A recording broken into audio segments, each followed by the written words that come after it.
वो बात अपनी कंप्लीट कीजिएगा। और पीडीएम के हवाले से भी बात हो रही थी। जी अफनान। जी, मैं ये कहना चाह रहा था देखें कि DGISI की अपॉइंटमेंट हो या जो अहम अपॉइंटमेंट्स होती हैं, मेरा ये ख्याल है कि उसके अंदर इस बात की एहतियात करनी चाहिए कि आप प्रेस रिलीज उसी वक्त दें जब सारे सिग्नेचर हो चुके हों। उससे होता ये है कि जब प्रेस रिलीज पहले आ जाती है, बाद में डिसएग्रीमेंट आते हैं, उससे नहीं कह रहा प्राइम मिनिस्टर हाउस हो या कोई एस्टेब्लिशमेंट हो या फौज जो भी हो, सब ये कहते हैं कि किसी की इज्जत में इजाफा तो नहीं हुआ ये जो पिछले 5-7 दिन जो मामला चलाए गए। तो मेरा ये ख्याल है कि इस बात को और जो मीडिया है उसको उस पर बहुत एहतियात करनी चाहिए। पहले भी आपको याद होगा एक ट्वीट की वजह से बड़ा मसला हुआ था। तो ये इन चीजों को सामने रखते हुए जो है वो डिसीजन मेकिंग करनी चाहिए। कभी समझ नहीं आता ना, मिस हैंडलिंग हो जाती है इस तरह के इश्यूज में। देखिए मेरा एक ख्याल है कि अगर आप जो प्रॉपर प्रोसेस है इसका प्रॉपर प्रोसेस फॉलो अप कर रहे होंगे, अगर वो फॉलो करके सारे साइन पूरे हों उसके बाद आप प्रेस रिलीज दें तो शायद मसला शायद हो ही ना। और जो अपने जो डिसएग्रीमेंट्स हैं उनको आप मीडिया के ऊपर लाने से बेहतर ये है कि आप पहले अपने अंदर उनको रिजॉल्व, अभी भी तो किया है रिजॉल्व, तो पहले ही कर लेते रिजॉल्व, बजाय इसके सारे दुनिया को पता चल गया। उसके बाद जो है आप जो है वो लोग फिर बाहर इंटरनेशनल मीडिया में बात चली जाती है, उससे बड़ा मसला होता है। हाँ। इसके अलावा मैं ये कहना चाह रहा था कि देखें ये हुकूमत जो है उन्होंने खाली DGISI की अपॉइंटमेंट के ऊपर ये इसरा नहीं किया, इससे पहले नैब चेयरमैन के ऊपर इन्होंने जो ये ऑर्डिनेंस लाके पूरा तमाशा लगाया है पाकिस्तान में, फिर ये चीफ इलेक्शन कमिश्नर को इन्होंने किया और उसके बाद उनको बुरा भला कह रहे हैं। तो ये एक पैटर्न नजर आ रहा है कि जो चीज इनको सूट करती है वो ठीक है, जो नहीं सूट करती उसके ऊपर ये अजीब अजीब इनकी क्या कहते हैं दलीलें आती हैं, अजीब अजीब हरकतें आती हैं। अच्छा, ब्रेक से पहले बात कर रहे थे रोड कारवां की, लेकिन जो इतलात है वो ये है कि मुस्लिम लीग नून का एक जो तबका है वो रोड कारवां के हमायत नहीं कर रहा। ख़ास तौर पर जो शहबाज शरीफ का मफाहमती ग्रुप है वो कह रहे जी जलसे जुलूस करें और उसके बाद फिर जाएँ सीधा हम धरना दें। और दूसरा ये भी बता दें कि ये जो 16 अक्टूबर को जलसा हो रहा है फैसलाबाद में, सुना है इसमें तो शहबाज शरीफ जा नहीं रहे, इसमें तो मरियम नवाज साहबा जाएंगी। देखिए हमारे पार्टी के अंदर जो है वो कुछ आपने देखा होगा पिछले क्या कहते हैं 1-1.5 महीने में कोई साउथ पंजाब में मीटिंग हुई, पिंडी में शहबाज शरीफ साहब गए, साउथ पंजाब की मीटिंग्स में मरियम नवाज साहिबा रहीं। फिर ये तो देखिए लीडरशिप का क्या कहते हैं वो है ना कि किसी ने कहीं पे जाके मीटिंग अटेंड करनी, किसी ने कहीं पे जाके, लेकिन एक चीज़ मुश्तरक है हम सब में और वो ये है कि हमारा लीडर मियां मोहम्मद नवाज शरीफ साहब है। तो मेरा नहीं ख्याल कि इसके अलावा इसके अंदर मजीद कोई चीज़ रीड करनी चाहिए। अब रावलपिंडी में कन्वेंशन हुआ, शहबाज शरीफ साहब आए तो इस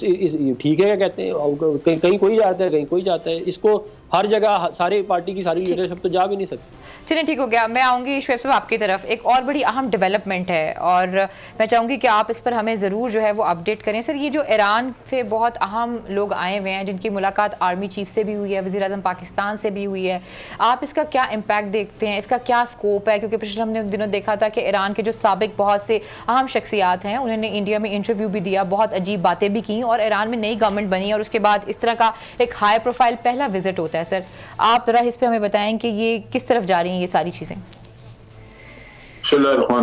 जी देखिए, अफगानिस्तान के मामले में जब तक के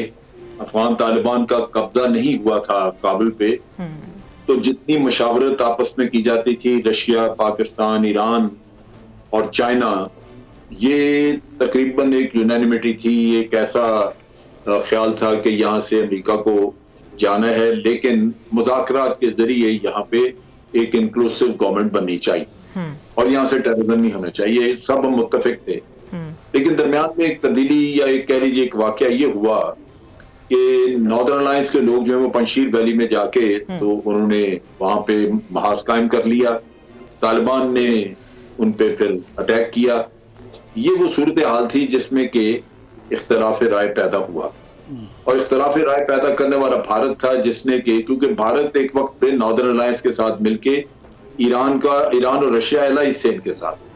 लेकिन बाद में वो तालिबान की तरफ हो गए इस वजह से कि वहां पे दाइश ज्यादा बड़ा खतरा आ गया,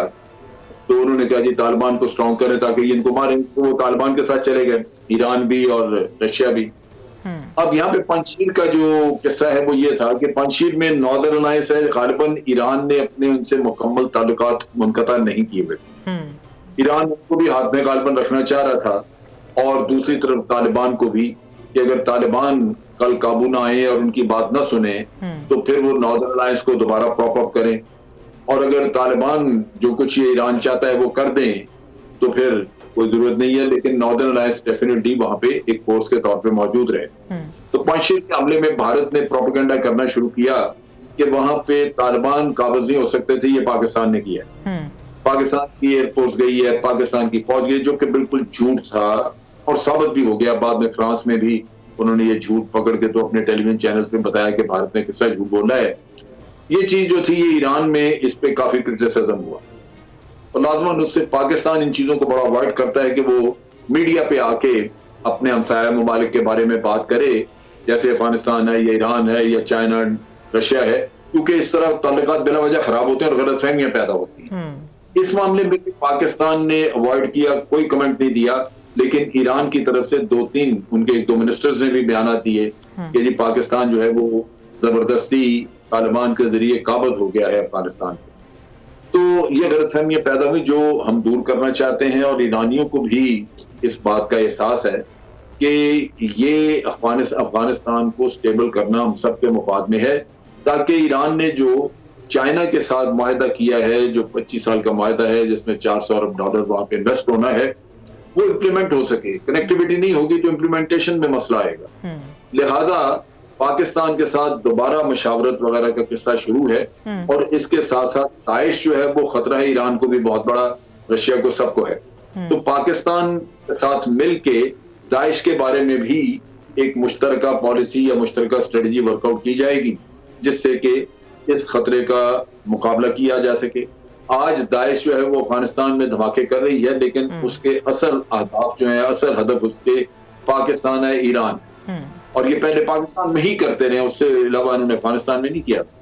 लेकिन इसमें टीटीपी के लोग हैं, इसमें लश्कर जंगवी है, इसमें पंजाबी तालिबान है,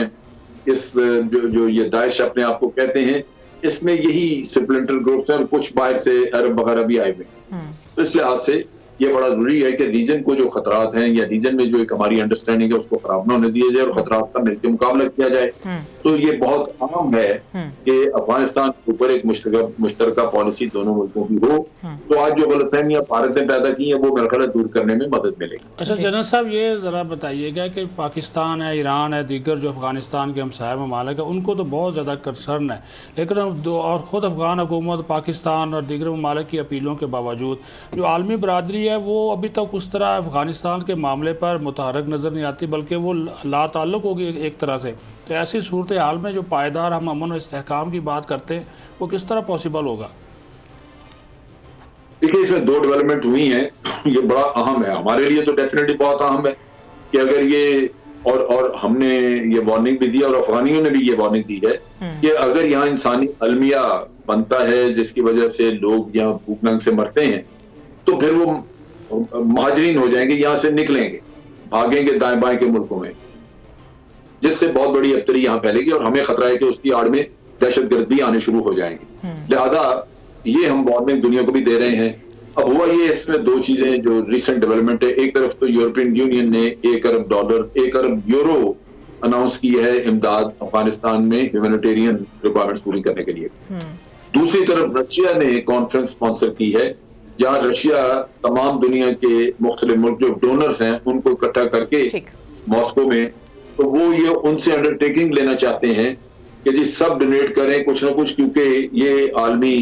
जिम्मेदारी है आलमी कुव्वतों की, क्योंकि अफगानिस्तान में बहुत बड़ा अलमिया बन रहा है। तो मेरा ख्याल है रशिया भी कुछ ना कुछ कामयाब होगा इन कोशिशों में और उम्मीद है कि इन जो मसाइल हैं इनके खास तौर पे खुराक और अद्वियात वगैरह के और आगे सर्दियां आ रही हैं वो बेहतर हो जाएंगे, उनके लिए काम हो सके। बहुत बहुत शुक्रिया शुएब साहब आपका भी, अफनान साहब आपका भी, रमेश साहब भी हमारे साथ मौजूद थे और सदीक साहब आपका भी। अब बात सिर्फ ये कि जो बात हो रही है वो इंक्लूसिव गवर्नमेंट की हो रही है, जो कि मेरे ख्याल में सबसे बड़ा जो है वो मुश्किल टास्क है और ईरान के भी इस हवाले से बहुत से तहफ़्फ़ुज़ात और ख़दशात हैं। शायद ये एक सबसे बड़ा मेन इशू है जिसकी वजह से ईरान का जो एक वफ्द है, बड़ा अहम वफ्द है, वो यहाँ पर मौजूद है। और बाकी पिछले दिनों हमने देखा कि G8 का इजलास हुआ, वहाँ पर दो बड़े अहम मुल्क जिनका ताल्लुक इस रीजन से है, जो अफगानिस्तान की पॉलिटिक्स में बड़ा अहम किरदार अदा कर रहे हैं, जो कि रशिया और चाइना है, उनके दोनों सदर जो थे वो वहां पर मौजूद नहीं थे, जबकि बाइडेन वहां पर मौजूद था, मोदी वहां पर मौजूद था। लेट्स सी ये जो सारी जो स्टोरीज हैं, ये जो सारा रीजनल पॉलिटिक्स है वो किस तरीके से अनफोल्ड होती है। सब्सक्राइब करें और बेल दबाएं ताकि कोई खबर रह न जाए।